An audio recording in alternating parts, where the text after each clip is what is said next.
It started like any other podcast heart-to-heart, two friends talking healing, pain, and growth. But the minute the cameras started rolling, something else started unraveling. Simone and her so-called best friend exposed a type of tension that no therapy session could fix. The video, it went viral overnight. And not because it was touching, because it was awkward, entitled, and exposed a raw nerve in female friendships. By the end of this script, you're going to see why this moment wasn't just uncomfortable, it was a full-on wake-up call. Let's set the scene.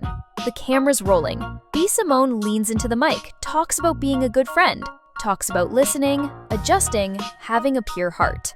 On paper, sounds amazing. In practice, it felt like one long monologue to convince herself she's not the villain in the room. Across from her, her friend, someone going through it, nods, listens, then hits back with a story of pain.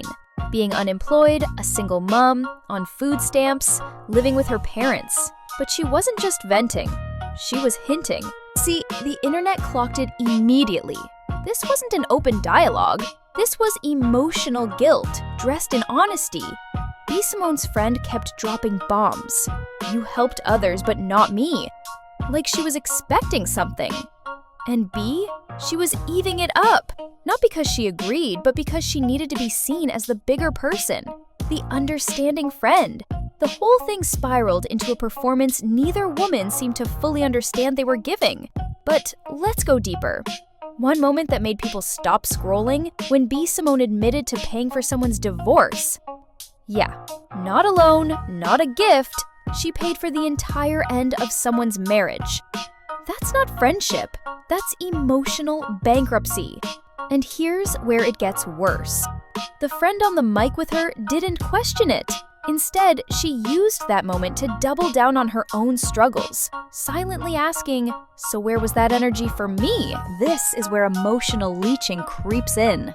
Quiet, sneaky, and layered in language like support or we're sisters. But real talk, some people don't want a friend. They want a provider, a backup plan, an emotional safety net that doesn't just listen, but funds the fallout. And Simone, whether she realized it or not, she was already being used. Generosity became expectation, and expectation became resentment. But here's the twist that had comment sections in flames. Simone is the one being dragged. Why?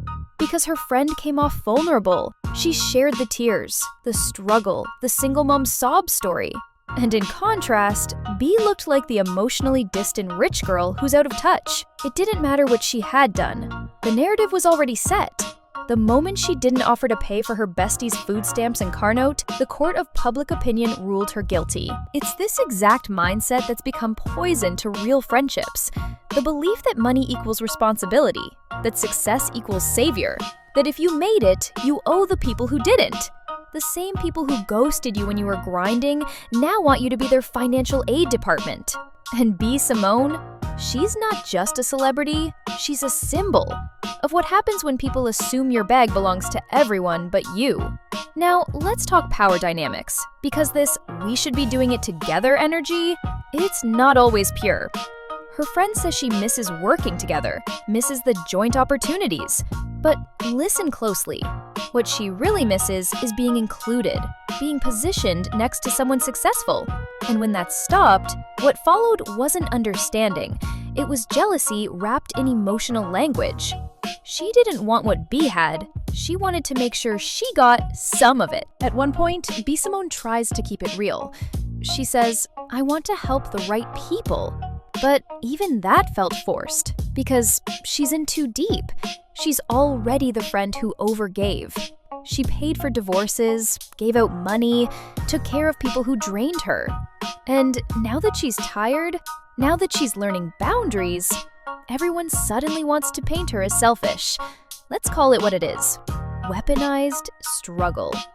Her friend's pain became currency. Every hardship she listed, no job, no man, no house, no help, wasn't just a cry for empathy, it was a sales pitch. And the message was clear: you have money, I have pain, so give. And when that didn't happen, the vibe turned cold. That's not accountability. That's manipulation. And it's not just a celebrity problem, it's your problem too. If you've ever had a friend who expected you to solve their crisis just because you had it better, you've seen this in real time. And if you've ever been that friend, angry that someone close to you didn't come to your rescue, then you might be part of the problem too. Here's the ugly truth. Most people don't have real friends. They have trauma bonds. They have financial crutches.